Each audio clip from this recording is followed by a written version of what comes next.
Bonjour, bienvenue sur Coworking Channel. Donc je suis Dorothée, je continue les interviews pour la Journée de la Femme. Donc on est toujours accueillis par le Coworking Incubateur Féminin Apart 80 dans le 11e à Paris.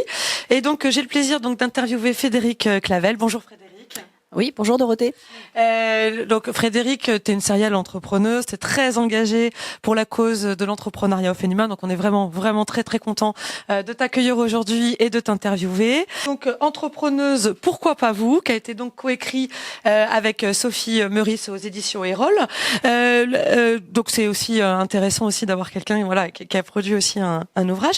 J'aimerais que vous présentiez, nous raconter un petit peu votre parcours et pourquoi cet engagement auprès de l'entrepreneuriat féminin? Oui, bonjour Dorothée, merci beaucoup. Moi j'ai démarré ma carrière il y a fort longtemps déjà en étant salariée d'entreprise, d'abord dans la banque comme commerciale et puis ensuite dans la distribution. Et à 40 ans, je me suis dit il y avait des choses qui me convenaient plus, le plafond de verre probablement, et puis l'équilibre des temps. J'étais jeune maman à l'époque et donc les réunions à 7 heures du soir ne me convenaient plus. Donc je me suis lancée dans l'entrepreneuriat et je me suis rendu compte que je me sentais presque, je me sentais pas finalement à l'aise dans ma peau de femme, et je me suis dit il y a vraiment quelque chose à faire.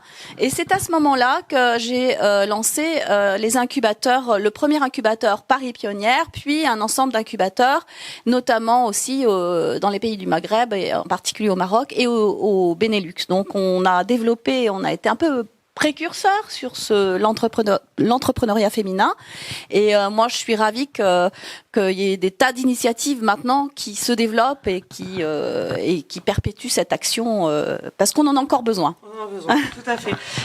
Donc maintenant vous êtes fondatrice donc de la société FinCoach. Dites-nous un petit peu qu'est-ce que vous faites, qu'est-ce que c'est FinCoach et quel est exactement votre rôle maintenant? Alors je sais pas si je vais pouvoir tout dire parce qu'en fait quand même on est très gentiment reçu à l'appart 80. FinCoach, il y a un FinCoach Le Hub qui est aussi un espace de cowork, et comme c'est bizarre mais il y a beaucoup de femmes qui viennent me voir. Voilà, c'est un petit peu les choses se font comme ça. Mon deuxième métier c'est FinCoach for Startup, c'est que finalement qu'est-ce que je fais? J'accompagne des entrepreneurs et des entrepreneuses, parfois même avant la création de l'entreprise parce que les idées sont pas tout à fait fixées, la transformation d'une idée en business plan, et puis parfois aller chercher de l'argent. Très important d'anticiper ses besoins financiers parce que c'est ça qui va faire la solidité de l'entreprise. Et donc l'argent, quand on démarre une entreprise, le meilleur argent c'est l'argent du client, mais lorsque l'on développe une entreprise à forte intensité capitalistique, on a besoin d'argent en capitaux propres, d'argent qui vient de chez les banquiers.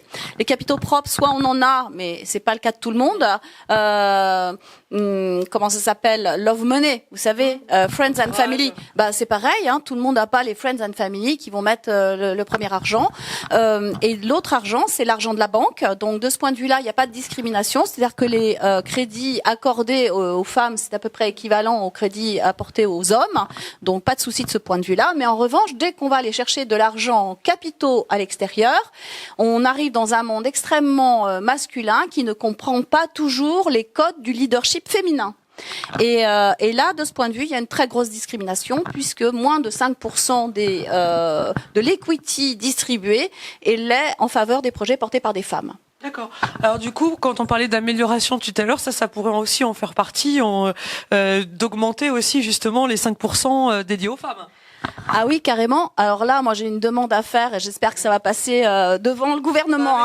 Voilà, d'accord. C'est qu'il faudrait déjà que BPI France se fixe des objectifs en termes de distribution d'equity en faveur des projets portés par des femmes. Et ça a marché dans les conseils d'administration. Il n'y a aucune raison que ça marche pas sur l'entrepreneuriat. Très bien. Vous, en tant que femme, par rapport à tout le parcours que vous avez accompli jusque-là et toutes les entreprises que vous avez créées, est-ce que vous avez eu l'impression de devoir travailler beaucoup plus qu'un homme pour pouvoir y parvenir? Non, je disais tout à l'heure, je suis plutôt une épicurienne et donc je vois pas pourquoi je bosserais 2-3 fois plus qu'un homme pour y arriver. Et donc, quand on m'a proposé ce genre de deal, j'ai toujours refusé parce que je trouve pas ça juste. Et donc, moi, j'ai privilégié l'équilibre. l'équilibre de ma vie perso, de ma vie professionnelle. Voilà, je suis mariée depuis bientôt 40 ans, je m'en plains pas, je suis contente. Et quand on a la chance d'avoir une famille, il y a aussi des stratégies de couple à développer. Être féministe, c'est pas être contre les hommes, c'est juste du bon sens. Et il faut pas s'auto-flageller tout le temps, quoi. Il faut se faire plaisir. Ok, bon, on retiendra ça, c'est un très bon conseil. Comment est-ce que vous pourriez définir en 5 hashtags, en 5 mots-clés, votre activité maintenant qui est donc FinCoach? Entrepreneuriat, égalité, probablement mixité, joie au travail, collaboration, intelligence collective. Je sais pas, il y en a combien là? On est bien. Bon, on est à 5, ouais. On est bien. Okay. Super. Au titre de la journée de la femme, qu'est-ce que ça représente pour vous? Comment vous pourriez décrire un petit peu cette journée? Et quelles sont les améliorations, des choses simples certainement, qu'on pourrait faire là rapidement pour pouvoir améliorer la situation des femmes?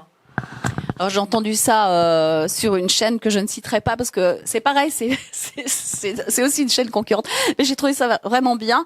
La masculinisation des salaires. Oui. Pour la journée de la femme, ça serait vraiment très bien. Ça peut aller très vite. Voilà, donc c'est assez concret. Et puis ça c'est côté société. Puis côté des femmes, je pense que c'est la prise de conscience qu'on a de la valeur. Hein. Alors Frédéric, pour les gens qui nous suivent, on a beaucoup de porteurs de projets, beaucoup d'entrepreneurs qui nous suivent sur Coworking Channel. Quels conseils tu pourrais donner à ceux qui nous regardent? Suis-je habilitée à donner des conseils? En tout cas, en ce qui me concerne, j'ai réalisé au fur et à mesure que l'âge avançait que mes intuitions étaient plutôt bonnes.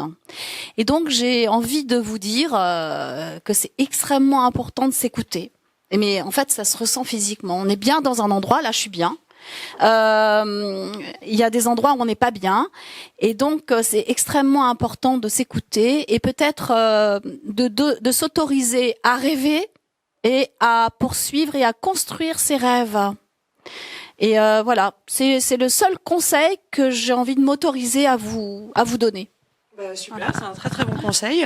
Alors pour terminer, pour ceux qui nous regardent, s'ils souhaitent vous retrouver, où est-ce qu'on peut vous retrouver sur les réseaux, peut-être internet? Alors sur les réseaux, oui, hein, j'ai Instagram, LinkedIn, Twitter, voilà, je milite beaucoup sur Twitter, ok. Et puis notre site internet www.fincoach.net où vous verrez, il y a des tas d'événements aussi pour grandir en leadership, oser la voix, enfin voilà. Donc welcome, je serais ravie de vous retrouver. Merci beaucoup Frédéric déjà pour cet engagement auprès de l'entrepreneuriat féminin. C'était vraiment intéressant d'avoir ce partage. Et merci en tout cas pour cette interview. Merci beaucoup. Merci. À bientôt et merci à tous de nous suivre toujours plus nombreux sur Coworking Channel.